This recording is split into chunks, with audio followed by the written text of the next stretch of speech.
There we go. Woo.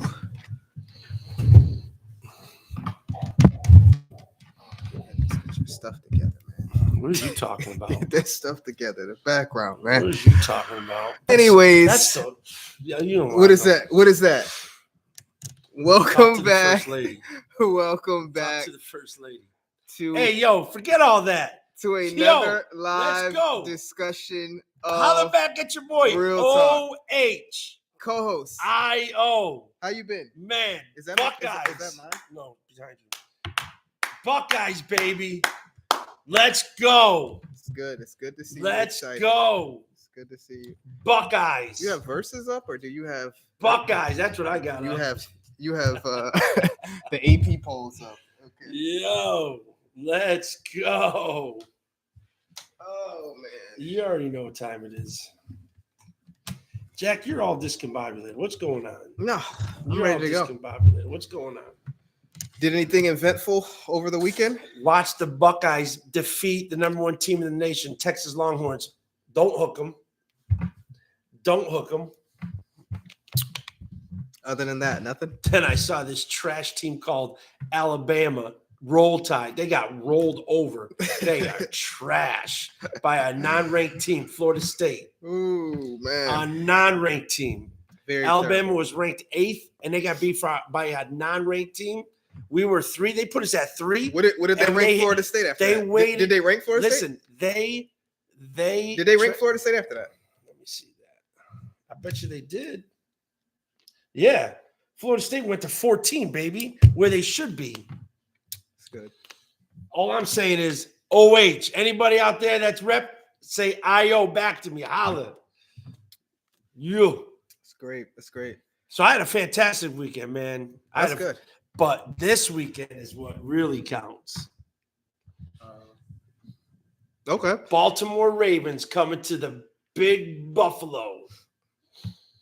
I ended up going to the state fair, and it was good. Wake me up when you're done. I'm used to going to the Erie County one, which Wake is me good. up. Erie County Fair was good. Boring. So I ended up going to the state fair and enjoyed it. Nice little ride. Yeah, that was like a 2.5 hour trip, wasn't it? I got there in like an hour 50. Okay. Jesus was not in that vehicle, my Hour guy. 50. We looked up. I was like, we're already here? Yeah, because Jesus wasn't in that vehicle. You doing 90. I wasn't doing 90. 65 is the on the 90. So you can go 65 is the limit.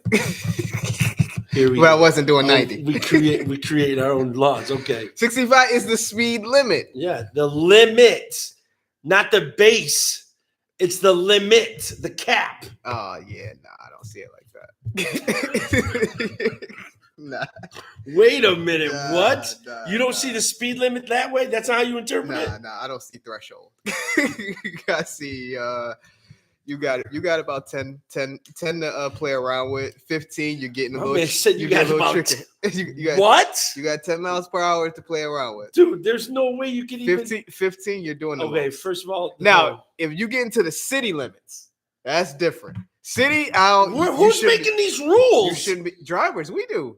We the ones Dude, driving. I can't go to the judge and tell him, Judge, I'll be honest with you, sir. All I'm saying is this is how You're I not interpret getting it. pulled over for doing 10 miles over. Stop. Have you ever got a ticket for doing 10 miles over? Yo, Have you? first of all, people. And you do 20 over. Hey, first of all, time out. You do 20 over Wait a easy. minute. Wait a minute. I don't even know you do what. 20 Is over. that what we doing tonight? So don't Is talk that about what we me. doing tonight? If I got there an hour 50, you would have That's what been we there doing tonight? an hour 30. Is that what we're doing tonight? Easy.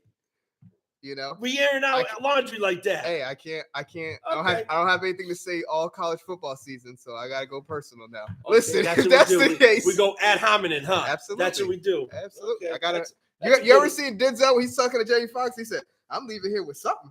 I'm leaving here with something." Jesus have mercy. I don't know what that is. Don't worry about it. But anyways, yeah. So I did that. It was fun. I enjoyed it. I'll go back again. I have time. not been to the Erie County Fair, State Fair. You ever Never. since living here? Oh, that's absurd. Nope. That's absurd. That's a part of the festivals. But anyways, yeah, great weekend for me. There's more things important in life than football, Steve. Come on now. There's spiritual things going on. Says the guy. That's because his team got rolled over. Every day Instead of rolled wakes up. tide, it got rolled over, and now he's fine. I would think that your speech needs to be full of grace. I'm talking and you cut me off. Absolutely, it's full of grace. It's full of truth. I think that there are more important things. Every day somebody wakes up and we don't know where they went, so we need to make sure that we're focusing on those type of things. This guy. Than we are worried about this guy. Things. But looking forward to the Giants. All right. No, there's more important things. Yeah. Than it is. It's minuscule. Mm-hmm. You ain't even talk about the Lord this week or nothing. You just started talking about Ohio State. We see what's going on with you, man. You ain't say praise God. I had a great week. You said Ohio. That was the first thing you uttered, man. That's ridiculous. But anyways, what we got on the agenda today, man? What we talking about? We good. No, I don't like Ohio State. I don't like nothing about it. I don't like that Bama's trash. But I don't like the fact that my season's over in game one. Game one, my you guys are done. So it's like, done. Okay. You can't watch college football for the whole year because your team is trash. I'll watch when y'all play Penn State. I'll watch when y'all play. We're going to take them out. Come on now. I'll watch you in the playoffs get beat early on. That's it. Y'all don't look dominant. That's the thing that's funny to me. Texas just looks trash, but you didn't look dominant. There's a lot of things about you. It was the first game. But I want to see you on the road. First of all, I want to see you on the road. I can't wait. In a hostile condition. I can't wait. Penn State is at home. Can't wait. Y'all don't even get to play them on the road. I can't wait. Trash. First of all, it doesn't matter, man. Our defense held them at a half-yard line. Let's talk about something else. You want to talk about football all the time, man. I'm telling y'all right now. First, I'm going to tell you about this guy, and then we're going to get into it. You all know we love this. This is how we start. This is how we always start. So I watched the Katrina documentary and everything. I did more important stuff. Alabama was ranked number 1. That's all this man would be talking about. I did. Listen, I've been there, done that. So many years. Went back-to-back champions. Come on, man. Now it's a different story. That's stuff we've already been doing now. Become a dynasty. Like win back to back and then talk to me. Anyways. Y'all just one and done. Anyways. Who's number 1 in the nation right now? What's their names? Jesus Christ. Jesus the Christ. That's number 1. That's number 1 in this nation. Yep. Under God. Yep. All right, man. What we talking about, man? I don't want to talk about no college football, man. All right. You ready to get sober? You ready to get sober? I've been sober-minded. You ready to get vigilant. sober? You ready to I've get been sober? vigilant. All right. So we're going to talk about how Christians should talk. Okay? Good, because been a lot of things I wanted to tell you about your speech and the way you act. But we're not going to be talking about it the way you think we're going to be talking about it. How you know what we think? How you know? Oh, he's on one today. Come on. Yeah. Yep. You want here now. That's right. No, he's good. He's good. He's been served. He's good. He's been served. Okay. That's where we at tonight. Yeah. Okay, he on one tonight, people. Yeah. Right, what he thought was he was going to come here and just trash talk Bama. That's it. Podcast over. No. How you know? It's not going to be the way you're thinking. You can read our minds now. Oh, I'm the pastor. I got 30 years, and I can tell you what you think a subject matter is going to be. This guy's but it's actually not going there. This dude right now, it's actually not going there. We're actually going to go this way. We good? I'm seasoned. I know what you think. Get out of here, man. I didn't hear that. Get out of here. Or maybe I shouldn't be talking like that. You shouldn't be talking like that. That's what we're talking about tonight. Not to the pastor. You know what I'm saying? That's I can say that to lay members, but not to the pastor. You stepping on some dangerous ground right now. I got to repent for that. We're talking about how Christians should be talking. Right now, you ain't talking like a Christian. I know. There's levels, guys. There's ways in which you can talk to lay members, and then there's ways in which you can talk to the elders. You can't talk to the elders the same way. So you got to probably repent. You can't talk to your pastor the same way you talk to that. And that's exactly the kind of talk that we're going to talk about tonight. He didn't know that. I segued for that.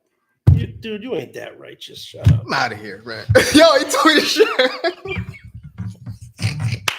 This guy is not really saved, people. I want y'all to know that. He's not really saved. He's not really saved. I just guessed that, Steve. Come on, man. I've been here for how many years, man? Give me my props. One of these days, just give me my props. It's easier. It's easier. Just give me my props and be okay with it. I don't know the way you're thinking. Then I guessed it right. No, you didn't guess it. You just threw it out there. You were just saying some stuff. But anyways, we're going to talk about how a Christian should talk. Okay. And we're going to deal with not so much as, can I use profanity or not? Right. We're not going to talk about it like that. Like, hey, or lying. You know what I'm saying? Like, should a Christian lie? You shouldn't lie, right? Unless you can't lie. There's no. Oh, you're right. You know what? I want right there. Say it. So, first of all, I'm right there. Say it into the mic. See right there. I'm what? Oh, Let's this dude is lit. It's lit. Oh, we turned up, huh? Oh, it's okay. Lit. Yo, Parker. It's lit. I don't know if you're watching or not, but it's lit right now. Let's get go. a hold of your husband. Let's go. I'm 2 for 2 right now. This dude right now is unhinged. Hey, man. He's unhinged. Hey, that's what happens. Maybe Bama wins next week. I'm calm. No. But right now, let's go.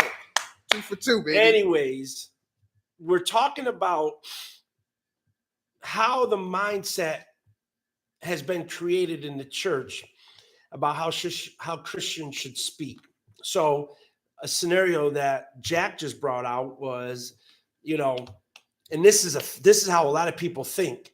You could talk to a lay member one way, but you can't talk to the pastor that way. You can't talk to the pastor the same way you talk to a lay member. Yeah. And so there's a lot of people believe that's biblical. Okay. It'd be like you can't talk to your boss the same way you talk to like your coworkers. Please remember when we say certain things, you got to give us an opportunity. And if you want to push back, please share your thoughts with us. We love that. But give us also an opportunity to develop the concept that we're actually constructing scripturally. So we were talking about you can't talk to a pastor the way you talk to a lay member. So the idea is you might be able to get a little fancy with a lay member. You might be able to get fresh with a lay member, get a little snarky, get a little belligerent, or, talk out the side of your mouth every once in a while because you didn't like the way they said something to you. So you decide to, respond back in a non quote unquote Christian way. And so, we'll work through it. It's like, hey, okay, calm down, everybody. Hey, let's relax. Let's blah, blah, blah. However, if you give the pastor or anybody in the fivefold ministry, an elder or somebody, that kind of sass or that kind of, fancy talk, being quick to say something back, snarky or whatever, a lot of people will start rebuking you. They won't say, hey, come. They'll start rebuking you because they'll look at it like, hey, you can't be talking to the pastor like that. You can't be talking to, the clergy like that. So again, for us to establish this conversation, when we say how a Christian should talk, and we're now segregating just for the conversation, how we talk to clergy versus how we talk to lay members, we have to ask ourselves, what created that distinction?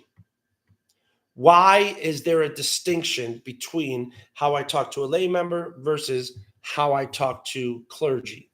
How did that distinction exist? How did it come to pass? What do you think, Jack? How do you think you got there? As anything gets to us through being taught information. Okay. I think you've seen it even with the Pharisees and the Sadducees. Mm-hmm. So, yeah. Most importantly, I think too, is that person, when they see it, even in the beginning, they may think, I don't know how true this is. I don't know. But their eyes say, I want to be in that spotlight, right? I mean, let's sit back for a moment. if you're progressing in a job, you eventually want to be a manager, right? It's better pay. It's responsibility. It's good, right? So let's fast forward to the Bible. I know people will say, well, you have to be called to be in those leadership positions, which, I'll give you that. But the idea is that eventually, if you're mature enough, you should want to lead in some kind of capacity. You should be wanting to teach, be a part of something. And I think people look and see the way that the manager, the way that the pastor, the way that the deacon is being treated. And because they see that, they're like, let's continue this process on. I like the way, I may not like the Pharisee. The observer sees how a teacher is respected. Yes. And so they observe that, and it makes them think to themselves, I want that same kind of treatment. Okay. They may look at the Pharisee and Sadducee and say, man, you're doing some grimy stuff. But man, look at your robes and look at the way y'all decked out. Look at the power that y'all have. Right. Look at the respect that everybody seems to give you. I want that. I want to be able to have that with other, Okay, so as you're building that, like, how is it that that's influencing the individual when it comes to how they speak to a clergy versus how they speak to a lay member? I didn't get to this last point. So in dealing with the manager, in dealing with the coworker, then this is very, very, very important. You, in your mind, kind of fear a little bit that if I say the wrong thing to the boss, if I say the wrong thing to the manager, I have this potential of being fired, or punishments can be handed down, and it can impact my quote unquote status of me trying to elevate my well-being yes, in the natural world. I think it's the same way that we do things in the church a lot of times. We'll let somebody use a verse and throw things out there, but I think in our mindset we're thinking, something will happen if I maybe hold the man of God accountable for something that was taught wrong, or maybe just say that you don't agree with something. You may fear like some judgment or something bad may happen to me. Maybe I'll lose my position that I'm in the church right now, or a future position. Maybe I'll get kicked out. So I'm going somewhere. But nobody fears that when it comes to the lay member.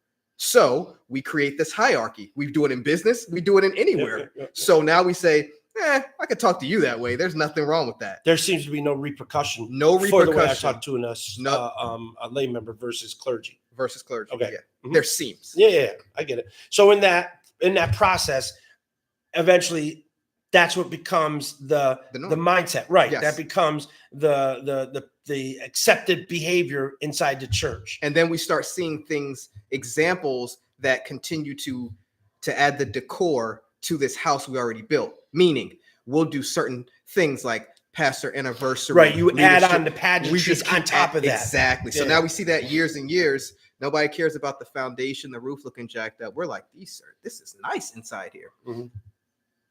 So, okay. No, that's good. So just to unpack that just for a second, just so we can keep going. So the idea between how we talk to a pastor versus how we talk to a lay member, there's some cultivating, developing, or actually there's some, what do they call that? I wish I could remember, but grooming. There within the church, there's that. Let's for contemporary terms, because really that's what's going on. The church may not call it that, but in all actuality, you are grooming people to stay in a certain mindset to continue having that stigma inside the house of God, which is clergy is higher, so they get more respect than a lay member. Okay. And again, it has an effect on how we speak as Christians. So what ends up happening is now you take all of that vernacular and you take it outside the church, right? And so now when you start interacting with society, you start to create this concept to non-believers that the pastor is untouchable, but the members are just ordinary people. You get what I'm saying? And so now that compounds it even more. So now certain people in society are starting to elevate the role of the pastor or the clergy in some elite status instead of recognizing internally, we ourselves internally should understand what the role of the clergy is, but it makes them no better than anybody else. So that way outside the church, we don't put off this agenda inside communities to make it seem like there's this elite group in the church and there's this lower group in the church that's almost mimicking what's going on in the world with politicians, with officers and titles and so on, and just regular common citizens of that community. You get that right now? Yeah, that was good. That what you just addressed was good. So unfortunately, this then affects how people outside the church look at the church. Okay. You with me? So now, when you're outside the church and you speak a certain way, the problem that it creates is now the people outside the church are starting to feel, okay, so we have that scenario, inside the church, outside the church, right? We carry that aspect outside into the general community. General community thinks that there's this elite status also in the church, right? As there is in society. Now, when things start happening inside the church, when corruption happens, when, scandals start to come out, right? Now the people outside look at the church the way they look at the world. Y'all corrupt. Everybody in there is corrupt, right? Now pay attention to how I'm using this. Now let's say a good, genuine individual who's a believer, who loves the Lord, who's following Jesus Christ, who wants to honor the Lord with everything that they do, and they start to communicate with people outside the church. Once people outside the church realize that's a Christian talking to them, the people outside the church might not look at them the same way anymore. Why? Because of the stigma that's been created in society about the church because of the way the church behaves. Did you follow that? I follow that. There's a reason. There's something I'm getting at, though. Okay, I'll let you keep building then. Why is that so serious? Why would I, as an individual, as a pastor, why would I take this idea and take it so serious about how we inside the church create these images, and then we hold these images to be true, these ideas to be true? We go outside the church as if that's the reality that we want the world to perceive about what we developed inside the church. Then when embezzlement and scandals erupt out of the church, not just scandals, when you now see people that are in the church go back to their homes or back to their community and see how they're acting there, right? And then the people outside the church look at them and they say, how is that person a Christian? Look what they're doing. Look how they're behaving. Look at the kind of scandals they do, or scandalous things that they do, right?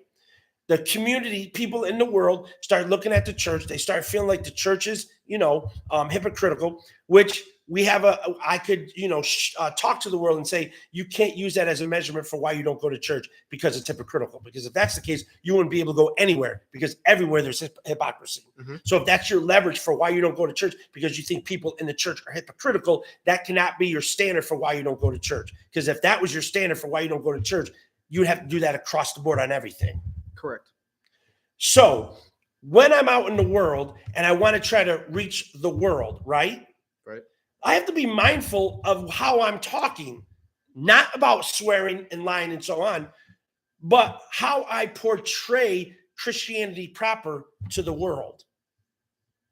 I need to be able to establish some kind of connection with society that will help them feel comfortable having a conversation with me about Christianity.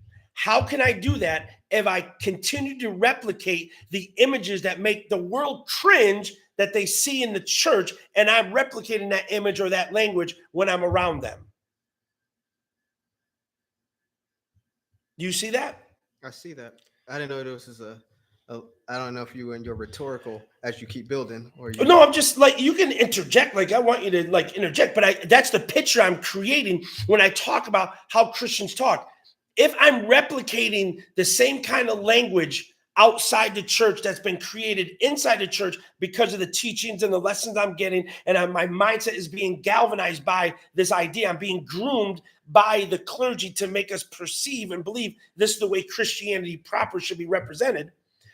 People outside the church may have been affected by this kind of behavior, right? They're influenced. They've been affected by somebody in the church. They've been affected by, let's say they were raised in the church. They didn't like the way they saw people in the church acting, right? They got old enough, they were able to leave. Now that person is out there drifting in the world. They don't have anything to do with the church. Now here you are, a genuine Christian, trying to be honorable, trying to love the Lord, and now you meet this person and you want to be able to talk to them about Jesus Christ. But the moment you say anything about Christianity, it causes that individual that they're trying to talk to cringe because you're replicating something that they have been affected by. You with me? With you. So for me, when these things happen, the first thing I understand is that you're going to wear the sins of other brothers and sisters in the faith for things you didn't have to do.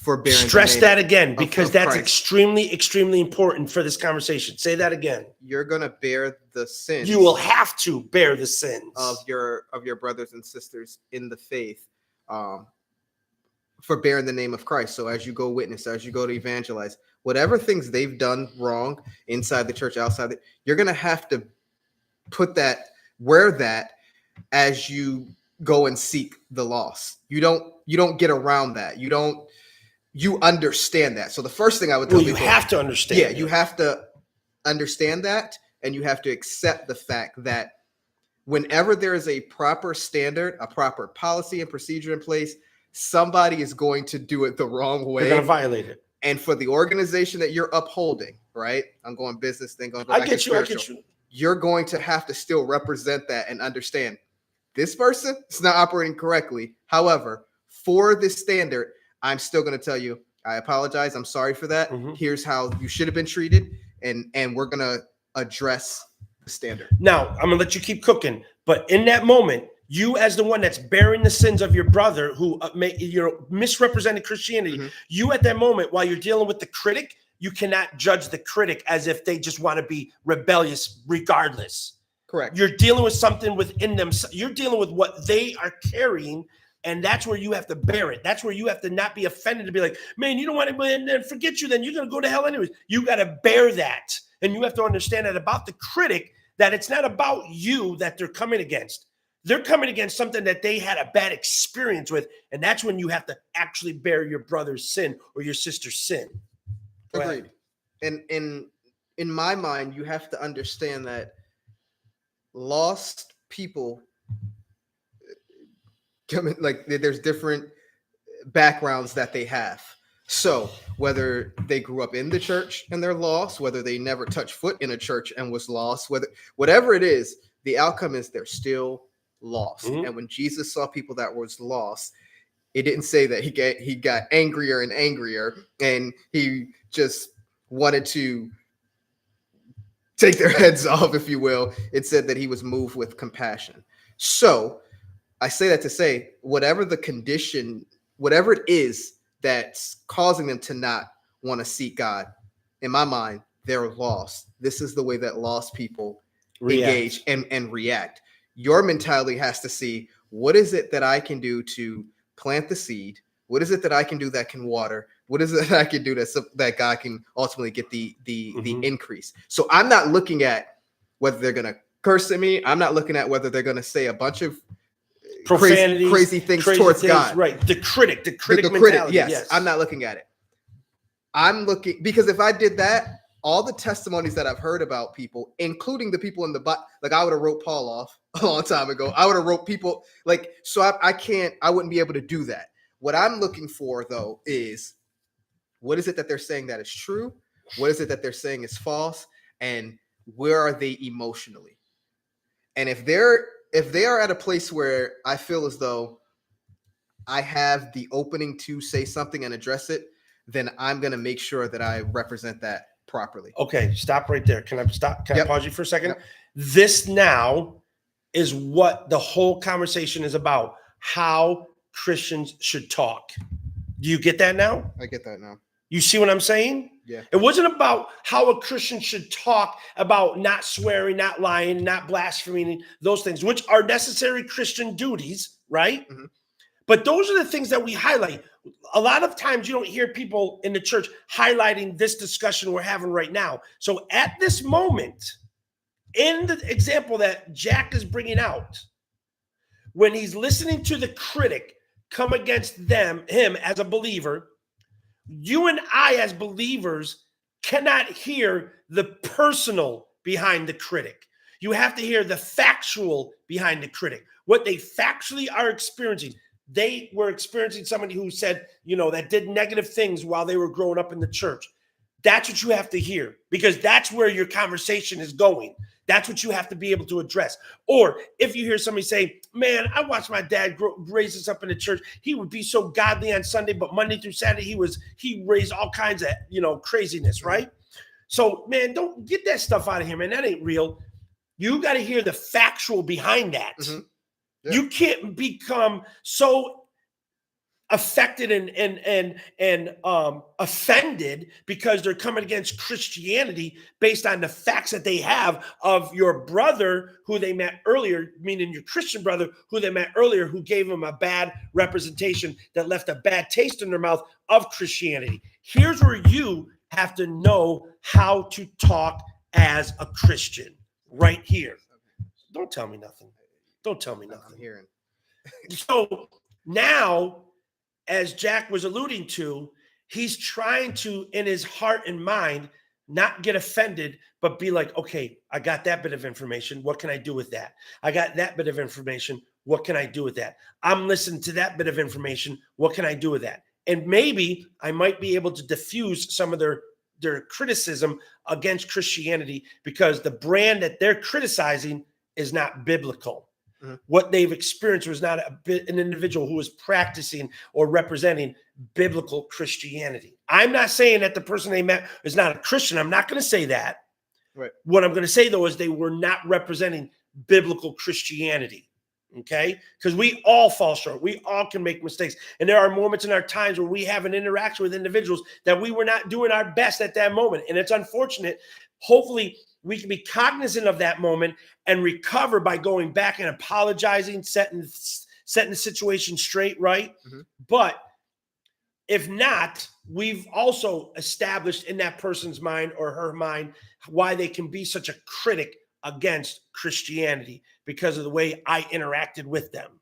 So I want to be able to know how to talk to people properly as a Christian in order to help them overcome their criticism about Christianity proper, or about Christianity, the brand that they've experienced, but they're holding it as true Christianity because somebody misrepresented it.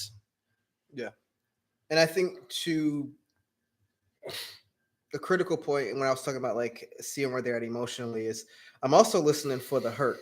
Yeah. Because everything else is spewing from that. And you may not always hear it in the first conversation. Yeah. Sometimes it's just about your character and how you carry yourself that allows for the second conversation. Right. Hopefully. So, but the hurt piece, you talk about how my father was doing this and in the church, and then on Monday through Saturday he wasn't doing nothing. Right. But on Sunday he would get up there and preach it. Man, or he would just sing the house down. He was in the choir, or they'd be worshiping. He'd be running around speaking in tongues and jumping up and down and just looking so filled with the Spirit. Yeah, he ain't filled with the Holy Spirit. He filled those spirits he had last night down in that fifth of Jack. But I'm listening to, though, like that person who's just like you couldn't even be a good example. Like they're looking for that. So now in my mind, I already know how to deal with this, how to engage this, and how to, perceive this. And so it's just good information to be able to see what they're trying to gauge. I want to go back to something though that hopefully can affect talking. You talked about this elitist status that we create in the church. Mm-hmm. And one huge problem that I have with it, it's not about the structure of the church, because we can preach that, we can teach that, and people in the natural world can understand that as they're in organizations themselves, businesses that they work for. The problem is they're not approachable. And who's not approachable? The clergy. When the you clergy create in the church, this elitism, once it's established, you're not approachable. And at that point, that's a problem for people. You think about politics, you think about anything. People they don't like the person who's sitting all the way up top, away from people. They like to know, where have you been on our issues? Where have you been around us? Like, people want to know you are approachable. that you can talk to them if they had a question, that you can be around. And I'm saying this because if we have this mentality of, no, this is the correct way, you're not going to get a chance to always talk to them, and you're turning people away from a proper understanding of what Christ did when he was on earth, because he was approachable. I mean, so much that drunkards and people was looking at him like, what are you doing? Right. Like, why are you dealing with these type of people? Right. Like, I wouldn't even hang with these people. Right. So you're creating a bad stigma for the church that doesn't even reflect the person that you would say, what would Jesus do? Well, Jesus wouldn't create this because he was approachable. He's around the drunkard. He's around the people that you would be like, I don't want my pastor around, and don't talk to him. That he's around them though. And so for me, it impacts the way that we then speak to other people. It impacts how we engage and evangelize. I mean, some churches you go to, they don't even have their pastors even evangelizing. You know, for them, they're at a point where they're like, hey, I did that in my younger years. I'm good. You guys can handle that. And to me, that's crazy. So, I mean, all those things matter to how you engage people. How you think your role is in the church impacts how then you engage other people. You feel like you don't need to do witnessing, street witness anymore. You feel like you don't need to do certain things. Now your members pass this on like, yeah, we got, hierarchies here. And it's just sad because it doesn't allow us to get to the hearts and minds of people. They want to know that they can ask questions. They want to know that they can engage. They want to know that their needs will be met, that God is really there for them because they don't see him. Mm-hmm. If they don't see go on a tangent, but point is that it impacts that. The way you think about yourself and the way you govern your local church that's supposed to be impacting the community, it impacts how you then talk to people, how you engage them on the things of God. When you say that, it impacts the way you talk to people as you share with them the things of God. Are you stating that you will talk to people with disdain? Absolutely. Like when you say like, or you already perceive them, you have a stigma about them. Well, that's what I was about to say. Right. So when I say disdain, that comes from because you have a presupposition about the people you're already talking to, that if they respond this way, well, you don't understand what we do in the church. And then you start dealing with them like that, instead of dealing with them, like we said earlier, understanding their criticism to the church is much deeper, and it's bigger than you being offended. Like that, like you shouldn't even be worried about you being offended because somebody's criticizing your Christianity, talking about Jesus or whatever. Like you're going to defend Jesus. Like, somebody cusses you out and says your Jesus is a freak. He's a purple-haired freak in my eyes. And you're going to get offended. Like, don't talk about my Jesus. Like God is not big enough to handle himself. Like you gotta represent, whatever. And so instead of you being able to handle the critic for where they're actually at, so you have the temperament, the mindset to listen for the hurt, to listen for their experiences and pay attention to those cues that will give you that opportunity to be mentally ready to engage them at a more personal level instead of attacking them or having disdain against them because you've already had this presupposition. They really don't want Jesus anyways. They're just mouthing off. Is that what you're saying? Yes. Okay. And some other things too. But yeah, yes. I mean, yes, but that's the general point. I mean, yes, you can go further, Absolutely. Yeah. You're already now dismissive because of how your mindset has set up these things, man. And it's tough. It's tough in how we deal with things. But I've learned to eventually it's tough when you don't see people again, when you it's just out in the at a restaurant or out someplace else. Sure. But if this is work, if this is college, if this is a way that you can see people at least once a month, then you have the chances to really engage.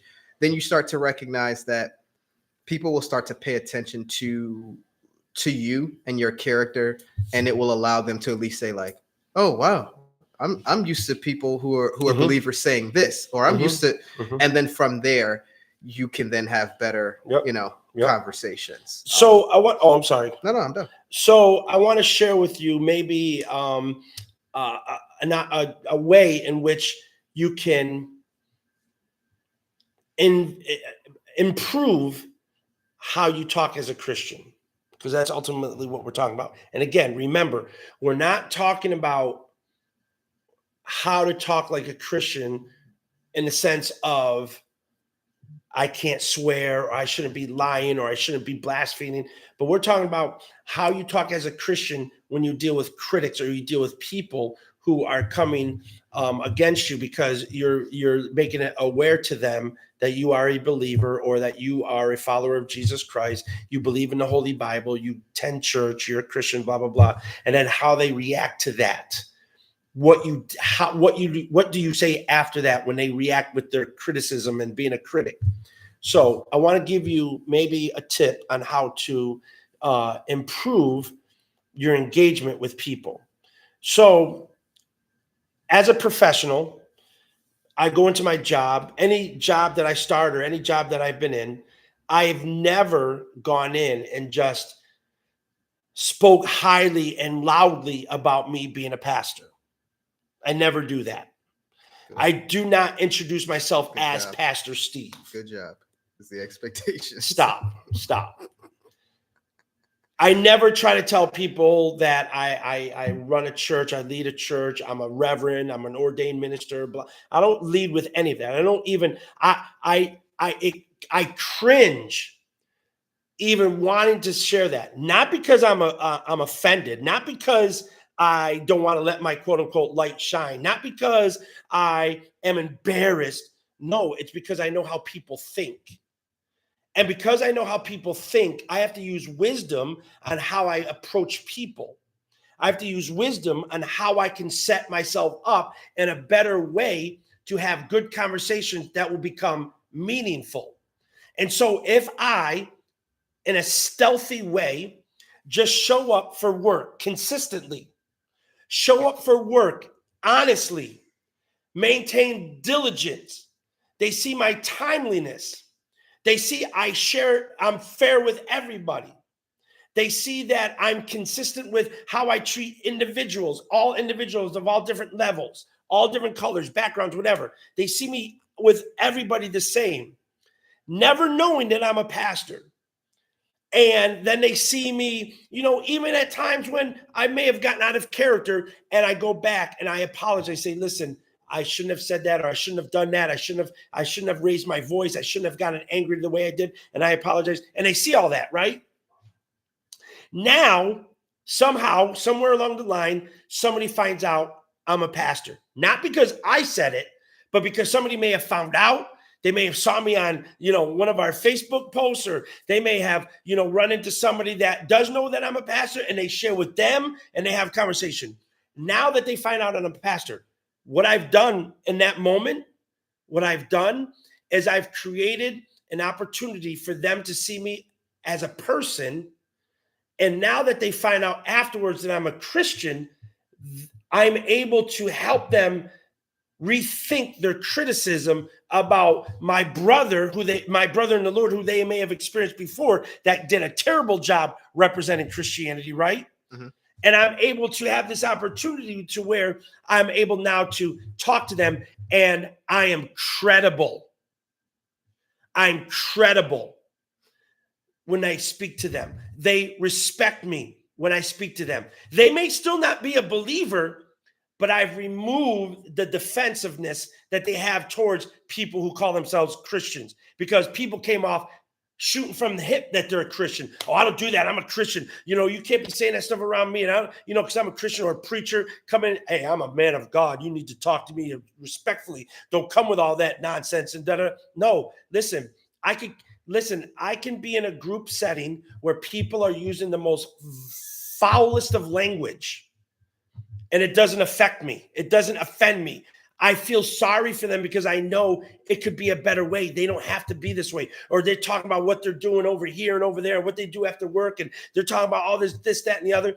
It doesn't offend me. I could be around them and they smell high as I don't know what, or they smell with alcohol reeking from their breath. It doesn't affect me. It doesn't stop me from being able to share kindness with them. So now, after they find out that I'm a preacher, they come to realize, wait, he never condemned me, criticized me. He didn't come at my life. He didn't try to show himself that he's better than us. He's just a general person.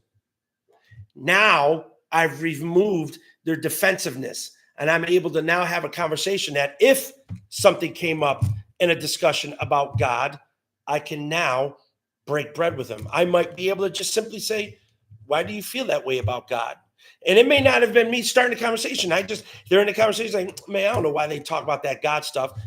That gives me an opportunity to be like, well, what do you mean? Like, what God stuff are you talking about? And because they've already experienced me, that I'm not somebody who's judgmental or coming at people and make myself seem like I'm the elite, they might open up and be like, man, I'm telling you, like every time I see Christians, this, that, and the other. Okay, tell me what they're doing. And they may elaborate a little bit more. And then I may ask him, I'm a preacher. Do you feel that way towards me? No, see, you different, dude. Like, well, wait a minute. But I'm still a Christian that you have difficulty with. Can you help me? I just want to understand because I'm sorry for whatever.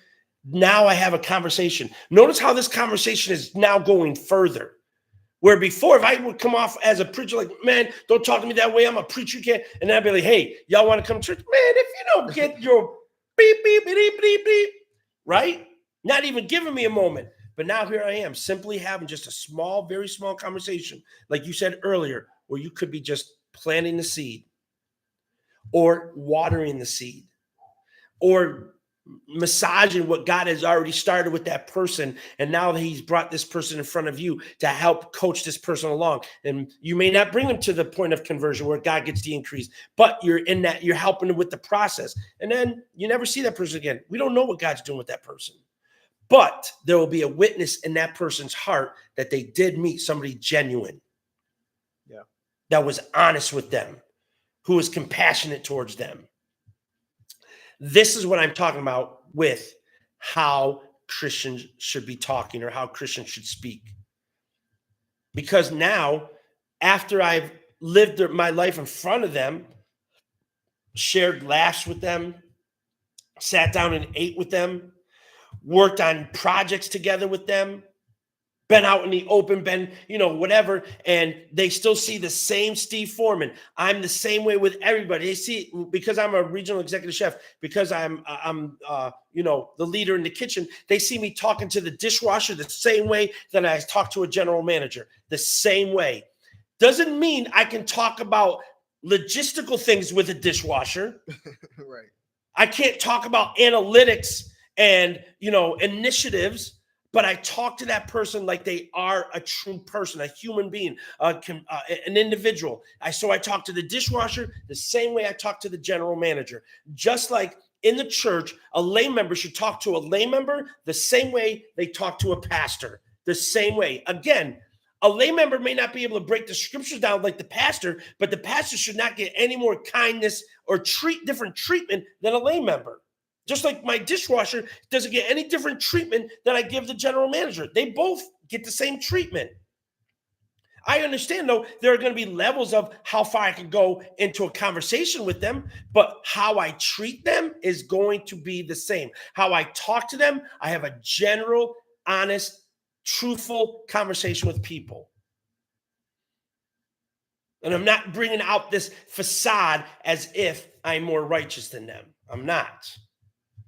I am in dire need of the grace of God, just like every single human being on the face of this earth. We are all in dire need of the grace of God. All of us need the grace of God. And when I understand it, I am just as much an individual who is in dire need of the grace of God. That should position my mind to have a perspective about humanity, that I am just as lost as they are, if it wasn't for Jesus Christ in my life. So it makes me absolutely nothing without Christ.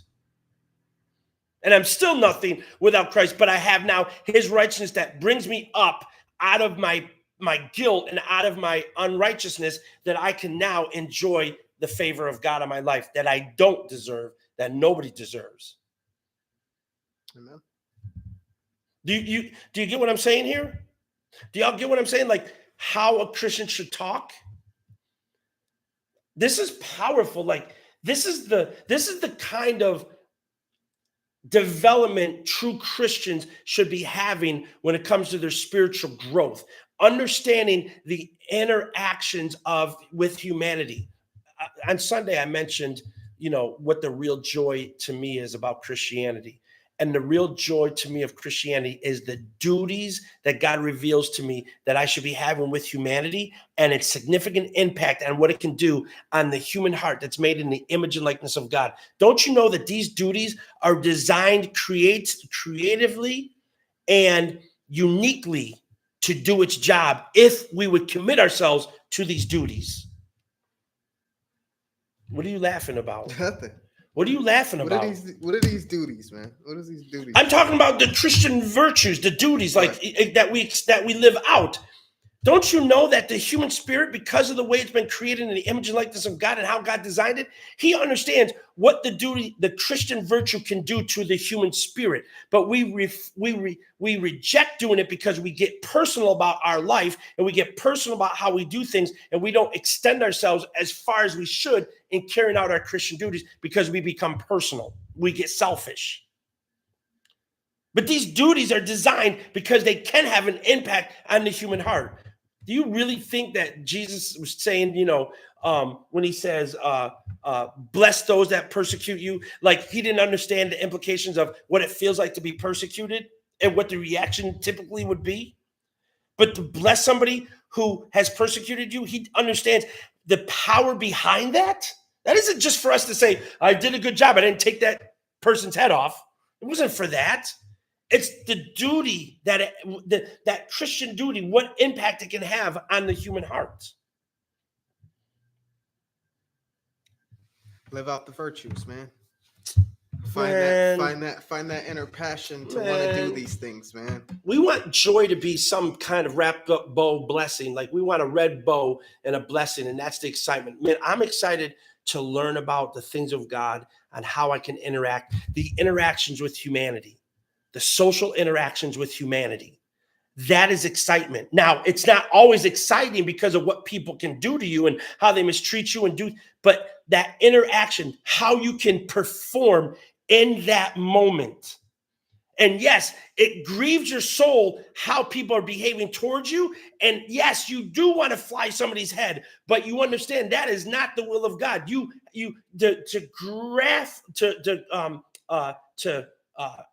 Grapple, that's the word I was looking for, to grapple mentally with your anger while learning to realize, no, I got to show compassion. You're grappling with that in your mind. And then in your heart, you're trying to be like, I want to do the right thing. God, help me, help me.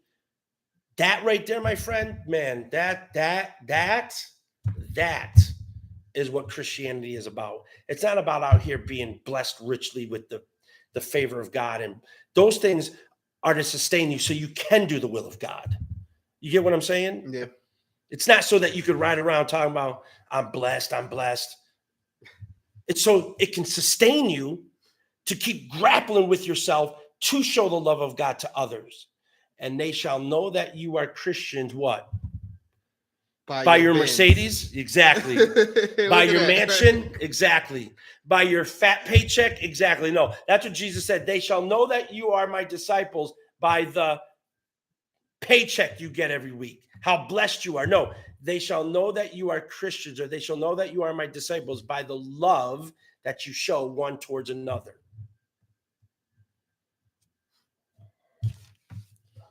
I'm just saying. Touche. I'm just saying. I just want people to understand the power behind just learning how to interact with people and understanding, how a Christian should be speaking, to pay attention to what people give you, the facts that they give you, their frustrations, their hurt, their pains, their angers, their disappointments, their criticisms, and don't take it so personal, but to listen to it. That is absolutely energizing to my soul to have somebody just talk to me. I love when people come at me and just talk about how stupid Christianity is and how they hate it and this. I love when they talk to me. That means that's a discussion. You're giving me information to work with. Right. Why do you hate Christianity so bad? I don't be like, You're stupid for saying something like you're going to hell for saying something like that, man. You better be careful because you could get hit by a car. You could go. Don't you know if you were to die, you would go right to hell tonight? What is that doing? Now, yes, all of those things are facts. Yes, we believe that if a man dies in their sin, they're separated from God eternally. They will be in eternal hellfire. Yes, we believe that. But are you really going to win by just spewing all of that out? When they share something with you, use it. Use that as an opportunity. In my mind, I'm like, oh, they hate Christianity. What is it about Christianity that you hate? Correct. It could be something I don't like either. Very well. We might be on the same page. We might be going to the same church together then after you talk like that. Me neither. Next. Well, I just don't like, okay, I understand that. Did you experience that before? No, but my man was telling me. Let me ask you a question. And, you dig in a little bit. Like, let me ask you a question. Would you like people talking about you that they really don't know you? No, I don't want nobody talking about me. They don't really. I don't like people having my name in their mouth when they don't know me. Exactly. So just find out about Christianity. I'm not telling you to join. I'm not telling you to convert. Just find out about it. And then I hit them with this. You can never judge a philosophy by its abuses. They'd be like, yo, say that one more time. You got it. You can never judge a philosophy by its abuses, meaning just because you saw somebody abusing the philosophy, you can't judge the philosophy itself by one's abuse of it. And then I tell them, hey, so maybe there is some validity to Christianity that you didn't discover yet. I'm just telling you, just discover it because you don't want your name in another person's mouth that don't know you because you would find that offensive. And I respect that, right? I would tell them, I respect that. I agree with you. So then give Christianity a chance. Don't go by what you're hearing from somebody else. You really don't know about Christianity. Then just look at it, read it. Maybe you and I can talk about it a little bit more on another conversation. But instead of you blasting them, show them they might have some credibility to what they're saying. Let's talk about it. Let's talk about it. Let's talk about it. Agreed. The Bible doesn't.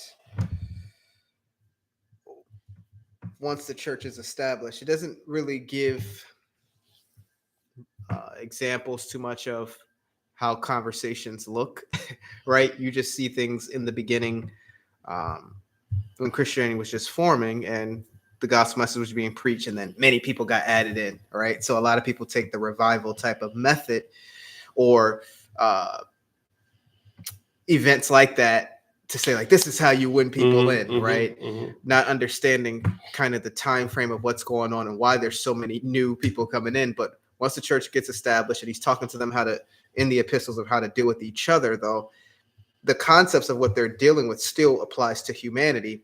And I think because there's not so many examples in the Bible that kind of talk about what the day-to-day conversation should look like to others, people just go to the highlighted, verses that they like instead of addressing these type of things like